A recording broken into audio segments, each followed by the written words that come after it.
Well, welcome everybody. So our next topic is merchandise and day of sales. And we have Dan Cunningham and Emily Arthur, and Tim Cullen will be speaking again as well. So Christine's getting the PowerPoint set up, and while she does that, these guys are going to start. Yeah, I can get started. I could not get mine to pull up for you guys, and I actually printed some stuff. So if anybody wants to grab one, so I volunteer for our downtown nonprofit group, which runs multiple events downtown throughout the year. We do have our calendar of events just outside on one of the tables, so if you guys want to grab one of those. But I also work for the Janesville Farmers Market. A lot of what I'm doing with the different events is not necessarily merchandising day of and doing a lot of day of sales. So the farmers market, I obviously am sitting there coordinating all of the vendors. Yes, we sell, some bags on site. We do EBT for customers, so we run their card for them. They can use it at the market. But our main merchandising that we do is beer sales at our downtown events. So that's the main way that we make money through a lot of our downtown events. So I did give you guys like a little checklist in my mind, kind of what I go through week of, a lot of day of stuff. So making sure you have cash on site. If you're going to use Square, so a lot of our events are outside town square, music at the Marv, at the Pavilion. There's not Wi-Fi available, so making sure you plan out to have a hotspot on somebody's phone. Hooking that up to Square ahead of time. What I like to do in the Square system, there's a different way to add prices for actually that day. So you can set up your own little easy to use, just click and point at what thing you want for your volunteers to quickly run. And our main things is beer. This year we do plan to sell t-shirts, so we'll let you know next year of how that goes and all of that. But we're planning to kind of steal some ideas from Tim on our t-shirt sales at the concert. So I did do kind of a checklist for you guys of my checklist, and then kind of a brain dump because I do plan multiple different events downtown. So like you'll see on the second sheet, I put what to do if a car's parked there, because I deal with that most Saturdays. So I get there early, call non-emergency, all that stuff that you maybe wouldn't think of goes into planning, but just making sure either you or you have a set volunteer to kind of go through all of those details and do that stuff. So I'm going to pass it to these guys, and then at the end, if you guys have questions kind of based on anything, just let us know. Yeah, I'm Dan Cunningham. I'm the chair of Downtown Janesville Inc., and I'm also the guy who organizes music at the Marv. So I was known once as the pod father during the pandemic. So we had designed a system of pods where people could register with Eventbrite, free tickets basically, but where they're reserving a 10 by 10 foot square to come and sit and enjoy the music responsibly and safely. And I think we were one of the very few places in the state that were doing that, so it's something I'm proud of. And I got a cool T-shirt out of the deal that I occasionally wear. I should have worn it today, but at any rate, to build off what she said, when you're doing beer sales, I mean, this is the primary way that we make money for this event, right? We pay the acts, we do all those things, but we don't get any sales proceeds from the food trucks or anything like that. It's basically just beer. So we're buying beer from a distributor and selling cups of it for generally about $5 a cup. One thing I would suggest if you're ever going to do an event like this is to standardize the price, right? So we have Rock County Brewing Company usually and Gray Brewing Company together, but sometimes Rock County Brewing Company will bring some special beer that they'll want to charge a little bit more for. Kind of want to stay away from that, frankly, just because particularly if you've got volunteers working the beer stand, if you got one price for beer, it's going to go a lot more smoothly than say, okay, this particular IPA is $5.50 as opposed to everything else, which is $5. So try to standardize that stuff if you can. We've had a lot of success working with our local beer vendors, Gray's in Rock County in the downtown, but if you don't want to go in that direction, you certainly can work directly with a distributor. For Flannel Fest, we worked directly with Frank Beer, and they brought down gosh, like a dozen different varieties of beer, and it's just really easy for them to bring it down. They've got a tap trailer where they've got all the facilities and all the stuff you need to do it, and basically you just need to know how to pour a beer. So it's a pretty easy way to do it. We'd like to branch out and do more than beer, but frankly, it's what sells around here. I mean, people want to come and watch a concert and maybe have a glass or two of beer, and that's a good thing. So with that, turn it back to you, or I'll fill in where people have questions, but it's good to be here. Thank you for having me. Yeah, thank you, Emily and Dan. That's good stuff. I wanted to make sure I didn't, repeat what you guys just said. So I'll go through my slides a little quicker then, make sure we get them all in there. When you do the merchandise, I said this in the first one about marketing, create a brand, starting with the name of the event itself. An example I gave back then was like Dragons on the Rock. Created a nice event, great looking logo, and it works well on print and apparel. So think about that when you're creating that logo, what it's going to go on. So my experience is that I own a marketing company, but for a brief hot minute, I bought Thronson Lettering. Remember that in Janesville here?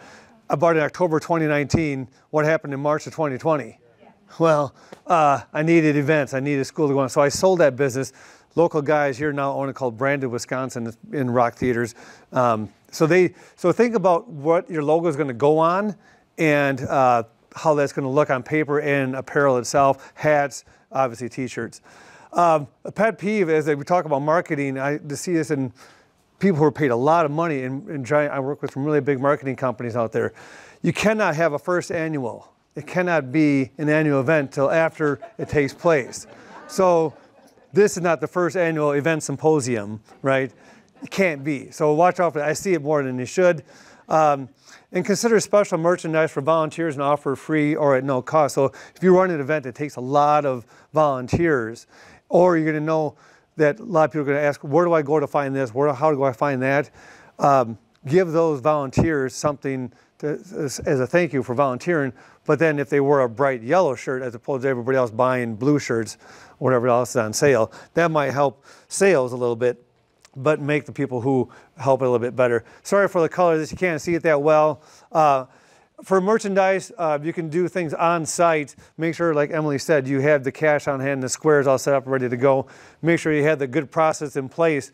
If you are doing merchandise, you can do pre-orders and pickups. So if you know you're going to sell a whole bunch of hoodies or so like that, you can have people pre-order them on a website you create, or like the sites, any apparel company does that. They'll create the site for you, and then they can come to your event and pick them up there in person. You can also have them create things on site. Not so much screen print. Screen print is kind of hard to do on site because of temperature needs. Probably not embroidery either. But they can do like these etching type of things, like these tumblers like that. They can do etch those on site. Last year at National Tournament for the Rock Aqua Jays, they had them right there creating them. You can do your own team logo or your family name on them right away. So that's kind of nice. If you are doing things merchandise up front, how much do you buy? You don't want to be stuck with a lot of inventory at the end of it, but you also don't want to run out if you're, in the first 2 hours. So that's a tricky balance to make there. You can also allow it before they leave the site, before they leave the event, if they want to order it right then and there, give them an opportunity, because there are people who want to give you money. Let them do that and don't turn that away. Setting the right price is key, and the right product, and for the right event that you're having in place. It's really hard to know that we do. Rock Aqua Jays does an event in August for a national tournament.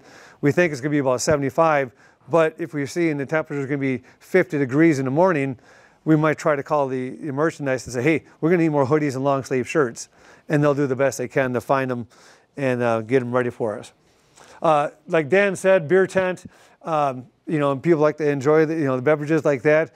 One question I did have, people ask me a lot of times, why do Rock Aqua Jays use a designated beer area and tokens, to sell that, to make that happen? Like Dan's talking about selling things and making it simple. That's one part of it right there. But the reason we use tokens is that way the bartender doesn't have to exchange money. It's a little quicker, like going if they walk up with a token, here's a red token, that's for one beer. A blue token is a pitcher of beer, whatever. So simple like that. But the reason we use a designated beer area, even though Janesville changed its ordinance years ago, that we could have people walk around the entire park with a beer in their hand while watching one of our events, is because we found out that we want to have a little more control on that. for a lot of reasons, security reasons, but we also know that people will bring in their own merch or their own beverages. If we're selling White Claw and they bring in their own White Claw, we can't tell if they bought it from us or if they bought it in themselves. So we like to make a big beer tent area and keep it controlled in that environment right there as well. Plus, a lot of people told us they didn't want to sit next to somebody having a beer. They wanted to bring their family down for the event and sit over there. So that's why we have 2 different areas like that. So hope that makes sense. You can stop me anytime if I run out of time, or I'll go at the end. Concessions, great thing to have. A lot of coordination takes place if you have a lot of vendors, or excuse me, volunteers to do it. You guys probably use, well, volunteer signups. I can't think of the name of them right now, but a lot of free ones out there you can use for volunteer sign up. You can pay for volunteer sign up, like where people go online to sign up and do in their shift. A good thing to have there.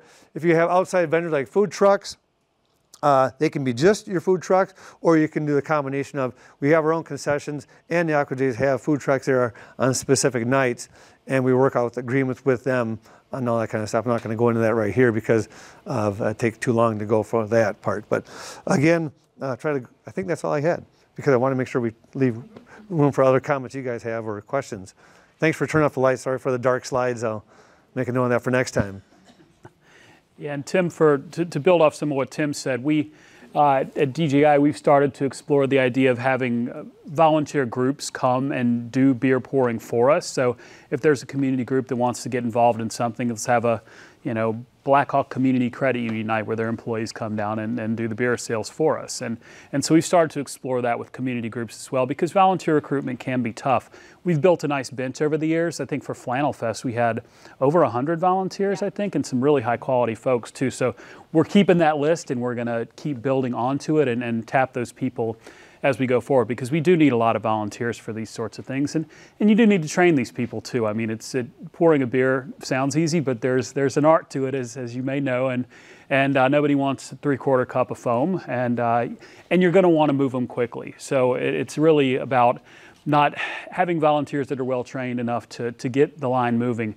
We normally would designate one person for cash register, because we do cash and credit card sales, so they do have to exchange money hand to hand sometimes, so it needs to go pretty quickly. So we normally put one person on register, 2 people on pouring, and then 1 person on wristbands, because obviously you want to follow the rules that are set out in your temporary Class B permit. I know there's a whole separate session on that, Going on right now. Okay, well then maybe you ought to know about this then, since you're here and not there. You want to follow the rules, obviously. Don't want to get in trouble. The city is very easy to work with when it comes to this sort of thing. And it's interesting, the rules that are out there, because you could theoretically, beer permits are pretty much unlimited, but you can only get 2 wine permits per nonprofit per year, which is unusual, but that's something we've had to work through. That is a state thing. Yeah. It's not a local thing. That's state law that says you can only have 9 events per year, but you could have theoretically a beer event every single day. So that's an unusual thing and there's a lot of those little things in beer permitting that are kind of weird and tough to work through. But if you ever had any questions about this, I mean, me, Emily, any of us up here can help you work through that stuff. The CVB as well can help you with the process. In fact, you have to go to Alcohol License Advisory Committee on Tuesday, right? There's a bunch of, they're considering a bunch of separate events on that day, and that's what they do, right? The Alcohol License Advisory Committee goes down a list of things. If you apply to have an event, they'll go through and they'll consider it, and you need to be there to talk to them about it and answer any questions they have. And you got to do maps and all sorts of stuff. This is specifically for the wine walks. This is a little different in that it's a multi venue kind of thing where people are walking from business to business to business to business. So they need a map of every business, where you're going to pour, where your food might be, things like that. So, sorry. Oh, yeah, I go on. Good. Yeah, I'm turning in. I have 3 more that I printed this morning for all of our summer events. So I'm the alcohol person.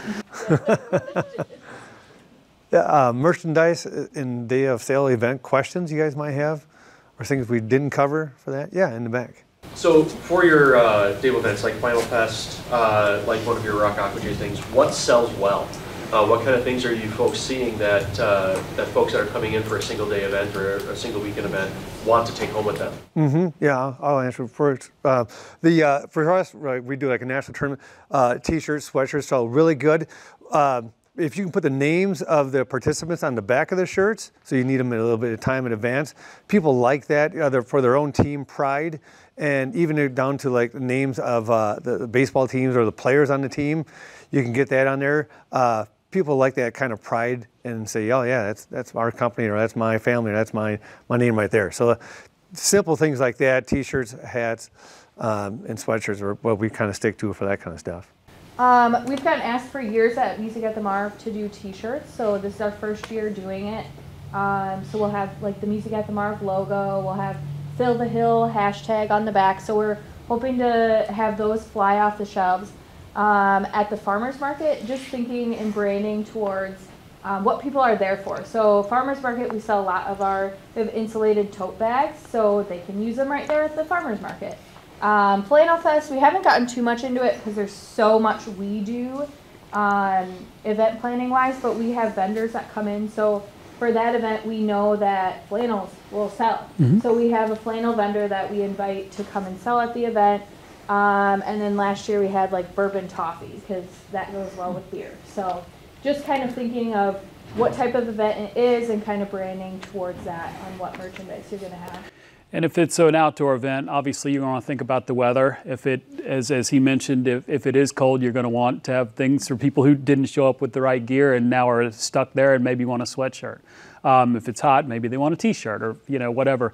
So yeah, think about it if it's going to be an outdoor event, what people might need for the outdoors. I think that'd be a good suggestion. But yeah, as far as weather goes too, if you're having an outdoor event, I know I go off on tangents, but make sure that if you're going to have an outdoor event that you are coordinating with all of your vendors and people who might be there, performers, things like that, to have a really well agreed upon set of rules about when you're going to make the call about weather. I mean, for Music at the Marv, 3 o'clock, right? That's our 3 o'clock day of.